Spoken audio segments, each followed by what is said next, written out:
ఆయన ఏ పార్టీకి సంబంధించినటువంటి వాడు అంటారు? అది మాకు అనవసరమైనటువంటిది. మేము అంటమలే అవన్నీ. మేము చెప్పేది వ్యవస్థల్లో ఏదన్నా పొరపాటు చేస్తే ఆ పొరపాటుల గురించి మేము ప్రశ్నిస్తే మీరు లేనటువంటివన్నీ వైఎస్ఆర్ కాంగ్రెస్ పార్టీకి ఆపాదిస్తా, మతం తీసుకొచ్చి దాని మతం ముసుగులో ఈరోజు రకరకాలైనటువంటి ప్రశ్నలు చేస్తా, ఈరోజు మేము పెట్టినటువంటి ప్రతి విషయంలో కూడా వాళ్ళు మాట్లాడాల్సినటువంటి విధానాల గురించి మీకు వినిపించాం. టికెట్ల రేటు తగ్గించినప్పుడు మాట్లాడారు, డిఎస్సీ మీద మాట్లాడారు, చంద్రబాబుని బాలకృష్ణని పూలి సింహాలన్నారు, చంద్రబాబుని గురించి పొగిడారు.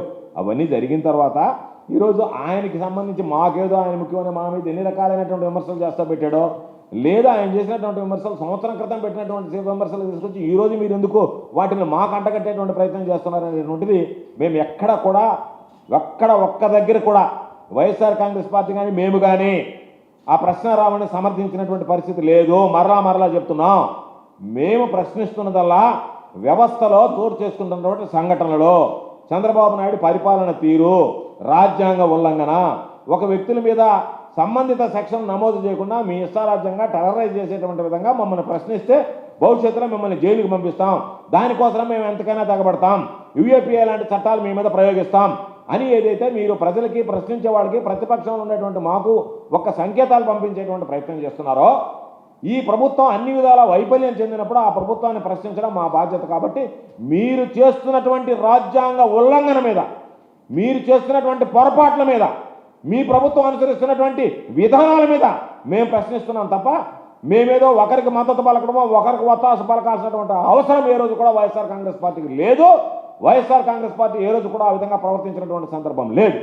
కాబట్టి మీరేదో డైవర్షన్ కోసం, మీరున్నటువంటి మీ తప్పులని దాని దగ్గర నుంచి తప్పించుకోవడం కోసం, వాటిని అధిగమించడం కోసం మీరు ఏదో ఒక విధంగా వాటిని మా మీద ఆపాదించాలనేటువంటి దుర్మార్గమైనటువంటి ప్రయత్నం ఏదైతే ఉందో ఇది ప్రజలందరూ గమనిస్తున్నారు, మిమ్మల్ని చీకొడుతున్నారు అనేటువంటి విషయాన్ని మీరు గమనించండి.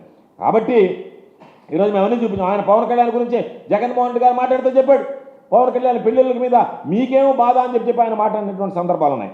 కాబట్టి లోకేష్ను పొగుడుతూ లేనిపోయినటువంటి గొప్పలు ఆపాదిస్తూ ఆ రోజు ఆయన గురించి కామెంట్లు చేశాడు. అయితే ఈరోజు మేము మాట్లాడేది ఆ విషయాలు అప్పుడు జరిగినప్పుడు మీరు ఎందుకు ఆ రోజు మీకు మతం గుర్తుకు రాలేదు ఆయన మాట్లాడినప్పుడు, ఈరోజు ఎందుకు గుర్తొచ్చింది? మీకెందుకు భక్తి గుర్తు రాలేదు? ఆ రోజు మీకు దేవుళ్ళు ఎందుకు గుర్తు రాలేదు? ఈ వీడియోలన్నీ మీ ముందే ఉన్నాయి కదా, ఈ వీడియోలన్నీ చాలా పాతకాలమే కదా, ఈ రోజు ఎందుకు వాటిని తిరగదీశారు? ఆ తిరగదోడినటువంటి దాంట్లో యూఏపీఏ చట్టం ఈ రోజు ఎందుకు పెట్టారు? ఆయన పెట్టినందుకు మేము ప్రశ్నిస్తే మాకెందుకు అది తీసుకొచ్చి ఆపాదించేటువంటి పరిస్థితి తీసుకొచ్చారు? కాబట్టి మేము మరలా చెప్పేది ఒకటే, పోలీసు వ్యవస్థ రాజ్యాంగబద్ధంగా నడుస్తుందా?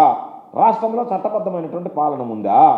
కాబట్టి ప్రభుత్వం సరైనటువంటి విధానాలు అమలు చేస్తుందా?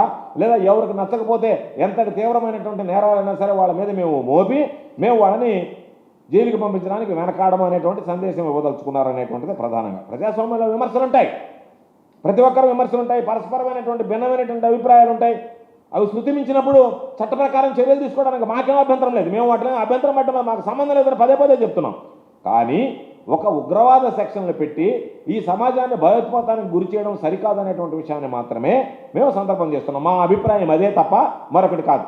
దాన్ని మీరు వక్రీకరించి రకరకాలుగా ఎప్పుడైనా సరే ఈ ప్రభుత్వం అధికారంలోకి వచ్చిన మొదటి క్షణం నుంచి కూడా రాజ్యాంగ ఉల్లంఘన జరుగుతుంది, కోర్టులను తప్పుదోవ పట్టిస్తుంది, చట్టాన్ని ఉల్లంఘిస్తుంది, పోలీసు వ్యవస్థని రాజకీయ కక్ష సాధింపుల కోసం వాడుకుంటూ. అందుకే మేము ప్రశ్నిస్తున్నాం.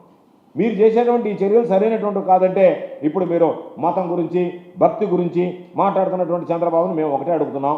తిరుమల లడ్డు విషయంలో చూసాం, లేనటువంటి దాన్ని నీకు నిజంగా చంద్రబాబు నాయుడు అనేటువంటి వాడికి దేవుడి పట్ల భక్తి ఉన్నా, భయం ఉన్నా, ఈరోజు లేనటువంటి జంతు కొవ్వు, లేనటువంటి పంది కొవ్వు, లేనటువంటి ఆవు కొవ్వు కలిపినట్టుగా ఒక పవిత్రమైనటువంటి శ్రీవారి ప్రసాదాన్ని అపవిత్రం చేసినటువంటి వాడివి నువ్వు ఆ నోటితో.